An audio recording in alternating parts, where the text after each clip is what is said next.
بسم اللہ الرحمن الرحیم۔ کھول کے دیکھ چشم دل، آتا ہے لطف کیا نماز میں، ہر طرف آتا ہے نظر نور خدا نماز میں۔ دوستو برخوردارو، اٹھو، اٹھ کر اللہ کے آگے گردنیں جھکا لو۔ بچوں برخوردارو، سستی کو چھوڑو۔ آپ کو کہتا ہوں اللہ کے آگے گردنیں جھکانے والے بن جاؤ۔ فرائض کے بعد سب سے زیادہ جو اللہ کو چیز پسند ہے نوافل ہے۔ یہ کہنا کہ یہ نوافل کہاں لکھے ہوئے ہیں، جتنے بھی نوافل پڑھتے جاؤ گے اس میں اللہ راضی ہوتا ہے۔ تو نوافل زیادہ سے زیادہ ادا کیا کرو۔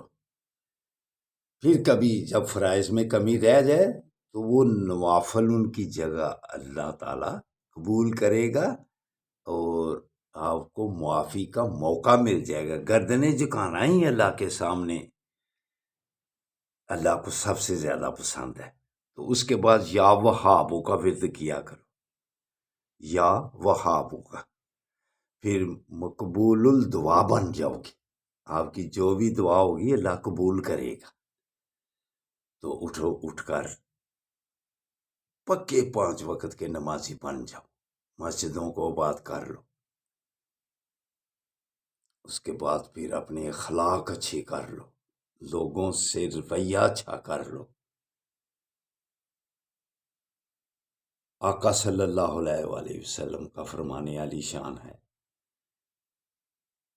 کامل مسلمان وہی ہے جس کے اخلاق اچھے ہوں، دوسروں کے ساتھ ہم دردی سے پیش آئیں۔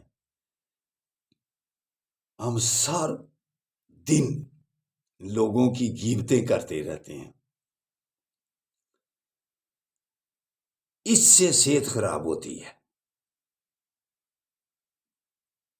خوراک جتنی بھی اچھی ہو لیکن سارا دن اگر لوگوں کی باتیں کرتے رہیں، غیبتیں کرتے رہیں تو پھر اس خوراک کا اثر کوئی ہوگا؟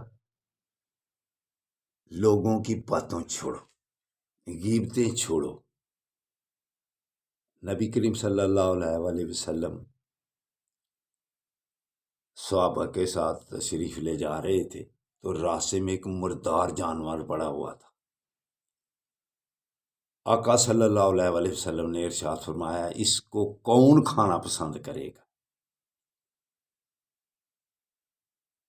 تو صحابہ عرض کرتے ہیں، یا رسول اللہ اس میں سے بدبو آ رہی ہے، یہ تو مردار ہے۔ نبی کریم صلی اللہ علیہ وآلہ وسلم نے ارشاد فرمایا، جو کوئی اپنے بھائی کی، مسلمان کی غیبت کرے گا اس نے سمجھو یہی کھایا ہے۔ اب ایمانداری سے بتلاؤ، جو وہ غیبتیں کر کر کے مردار کھاتا رہے گا اس کو اچھی خوراک کا فائدہ کیا ہوگا؟ اچھی خوراک کا فائدہ اسی وقت ہوگا جب آپ لوگوں کی غیبتیں چھوڑیں گی۔ تو دوستو برخوردارو، آپ کو کہتا ہوں اپنی مصروفیات اچھے کاموں کی طرف لگاؤ۔ لوگوں کی غیبتیں باتیں کرنا، دوستوں کی، رشتے داروں کی باتیں کرنا برخوردارو چھوڑ دو۔ اس میں ہمارا فائدہ ہوگا، ہماری صحت اچھی ہوگی، ہمارے معاملات اچھے ہوں گے۔ اچھی تگو دو برخوردارو اس کی طرف جاؤ۔ علامہ اقبال بھی کیا خوب فرماتے ہیں، تو شہین ہے پرواز ہے کام تیرا، تیرے سامنے آسمان اور بھی ہیں۔ مسلمانوں، علامہ اقبال نوجوانوں کو جگاتے ہیں،